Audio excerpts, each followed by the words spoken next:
In fashion, you have to remember that it's objective and you can't please everyone with every collection or with every piece that you make. So you have to sort of stay true to what it is you want to say through your work and stick to that. And I think that we've managed to do that over the last 7 years, and I think people have got behind what we're trying to say, and they get it and they get behind it and they enjoy it and they want to be a part of it. We're trying to create a world that people want to be a part of by buying into it. You know, maybe buying into it through a t-shirt or even an iPhone case or a pair of tights, but it's all creating this world that's fun and inclusive and enjoyable to be a part of. What do I think is the biggest reason for my success? I would like to think a lot of hard work, a bit of talent somewhere along the way, and possibly just not caring what anybody thinks.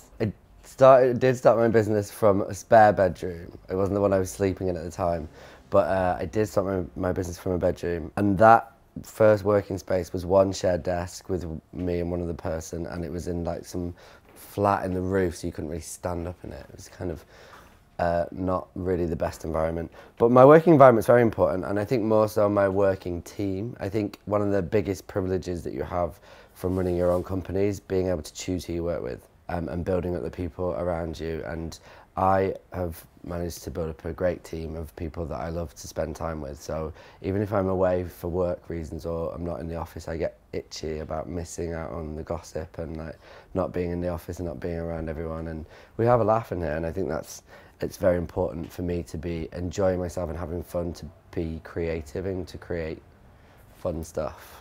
My earliest memory of Clothes Show TV is Jeff Banks and Karen Franklin on a Sunday night, and going to watch it after my Sunday dinner and arguing with my grandmother that I should have that on instead of Ski Sunday. I loved watching Clothes Show TV, and I've since met Jeff and Karen quite a few times. Jeff through my work with Debenhams and Karen through lots of different things, and I still have massive like fan face when I see them. They're like total legends.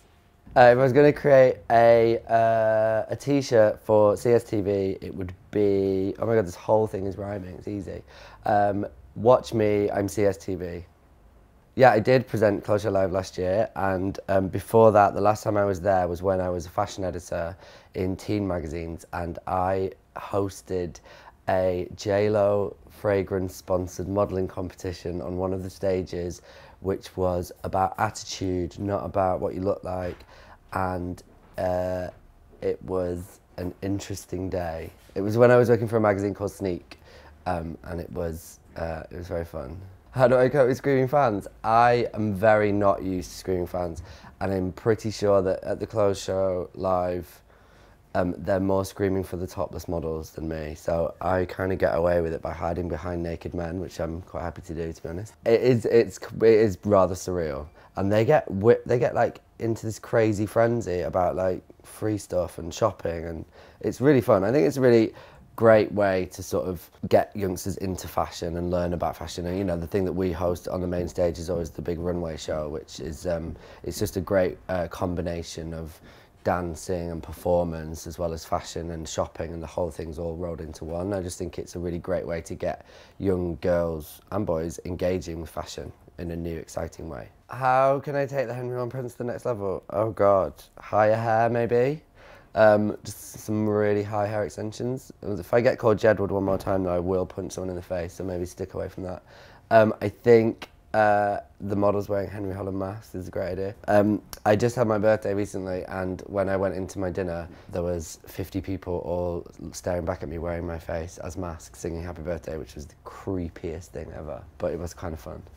I am from the north, and I think my sense of humour is very much based on where I come from, and I think that we try and inject that into my work, which is often something that's quite unusual. Not unusual, but it's something that's quite new, and for fashion, I think, to not take yourself too seriously. I think Britain's really good at it. London designers are very good at not taking themselves too seriously. And whilst this is a very serious industry, and this is my job, and I take my business very, very seriously, I think that the attitude that we take towards it can definitely be fun, and yeah, and also has to be a bit tongue-in-cheek and self-effacing, I think, because, you know, I am quite, I don't know, I'm not going to say I'm down to earth, but I am.